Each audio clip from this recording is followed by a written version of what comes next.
Hiya, my name's Hannah, I'm 24, I'm from the UK and I am severely sight impaired. Now this is going to be my story, I guess. So I was born with my vision impairment. I have a condition called ocular albinism, which basically is a condition where your body does not produce as much melanin.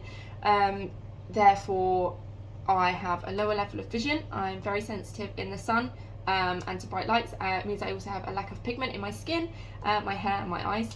The condition is genetic, so it's passed down from me from both of my parents. Neither of them have the condition, but they are both carriers of it, and as a result of that, myself and one of my brothers have albinism. I do have a number of other conditions as well. They are as a result of albinism.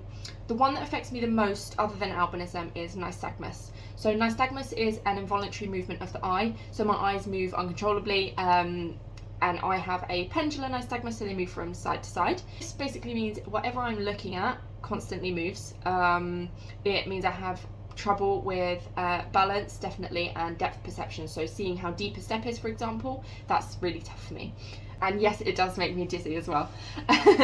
In general, I have, as I say, I've always had a low level of vision. I was registered as severely sight impaired just after my 4th birthday, but I've worn glasses since just after my 2nd birthday. I have been a white cane user since the age of about 6, so even when I was in primary school I would use a white cane. I only had a simple cane at the time. I've then gone on to use a long cane and now a guide cane. But yeah, I've had support with my vision from a very young age. The other conditions that I have, I won't get into them all because there's quite a few, and it's a lot to explain. They all do little things, and they have smaller effect on me than the two that I've already mentioned. My vision has always been quite steady. I had quite a big drop in my vision when I was around 6 or 7, and then I had another drop in my vision in my teens. But since then it's been quite steady, and it has deteriorated, but only very slightly. When I get new glasses around every 18 months, there's always kind of a small change, which is normal. Most people who wear glasses have that sort of thing. So we're hoping that my vision will stay steady now, and that if I do have any drops, it shouldn't be too major. As I said, I've been a white cane user since I was really young. I've also been a guide dog user since a very young age as well. So I qualified with my first guide dog when I was 13, and at the time I was the youngest person in the UK ever to have a guide dog. And that's when things really started to change for me. That's when I finally was able to be really independent and go out on my own, and really kind of do what I wanted to do, and everything could kind of be more on my terms. It was absolutely incredible to have him. Like I say, I got him when I was 13. He worked for a good few years with me, and he was retired a little earlier than most guide dogs. There were just a few things for him that meant we needed to retire him early.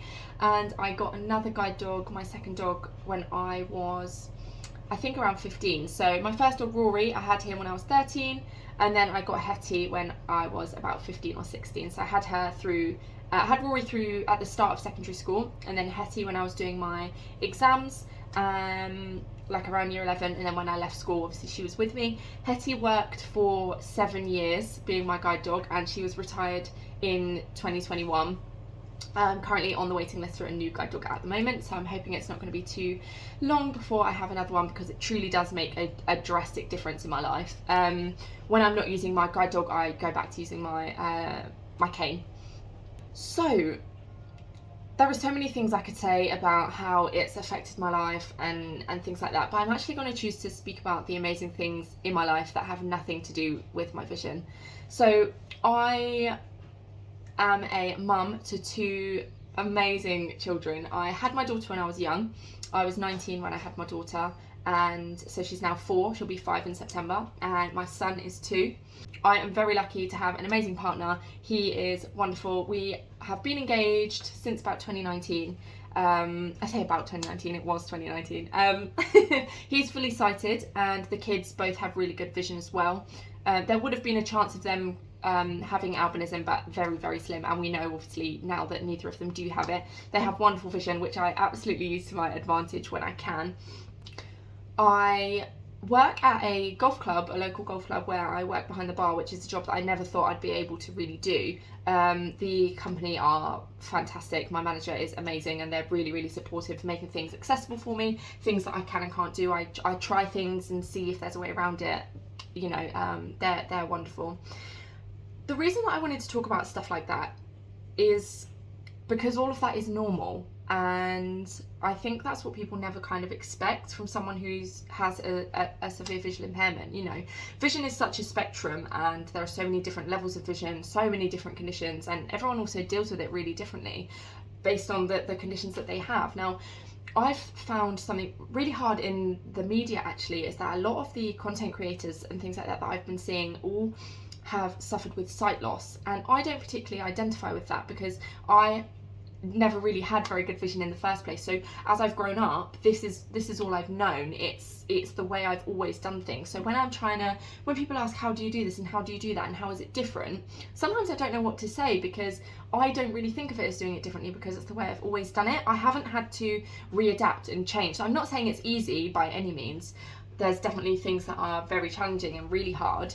When I became a mum, I found a lot more new things that I needed to try and learn and find a way around and figure out my own way of doing it. But in general, the way I do things is how I've always done them, and I think that's harder to explain to people and get that across. And I found that quite hard actually, that a lot of visual impairments have drastic changes, and I've been so lucky that my vision, although I have a very low level of vision, it's been quite steady, so nothing's been really a shock to me.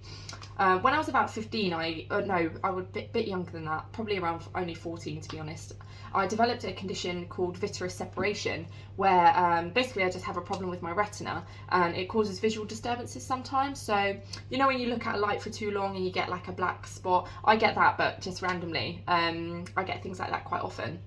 And that was really scary when that first started happening, because I had no idea what was going on. But it's stable now, and I don't have to really worry about it anymore. When it comes and goes, and I know that it's not really going to cause me any problem. But apart from that, I've never had to really deal with drastic changes in my vision, and I'm really grateful for that actually, which kind of sounds like a crazy thing to say, that I'm grateful that I've never been able to see, but in a funny kind of way, I almost am grateful. Obviously, I can't imagine what it would be like to have like good quality vision. I can't imagine what that's like, but I don't need that to have a good quality of life. I always say that vision is, or being visually impaired or blind is life changing, absolutely, but it's not life limiting unless you let it be. You can't let it take over. I said that I was kind of grateful for not being able to see, which of course I'm not. I don't really mean it like that, but it's made me who I am. I would be, if people say to me quite a lot, if you could have an operation to fix your vision, would you do it? And maybe it's because I do still have useful vision.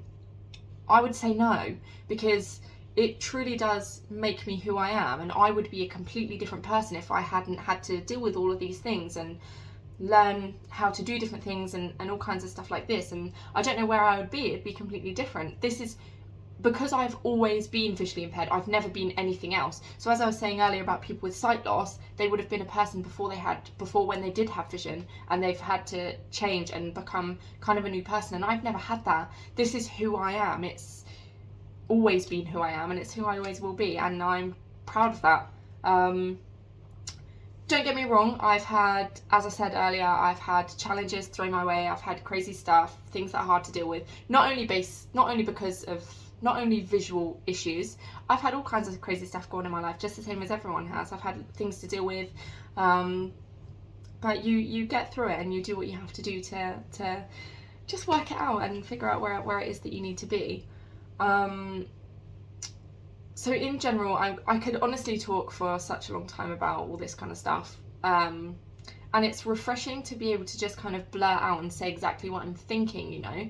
Like, obviously I've spent my whole life with people asking different kinds of questions, and the thing that gets to me the most is people telling me I don't look blind, or that I'm too young to be blind, and all of that kind of stuff really does get to me. That's hard,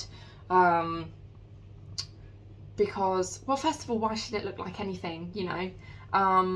But to be out here saying my piece, explaining myself, and just kind of freely chatting about my vision and being able to be really open about it has been wonderful. I always try and be really positive as much as I can be. I think it's really important to do that. So hopefully that comes across today. I've really loved talking to all of you.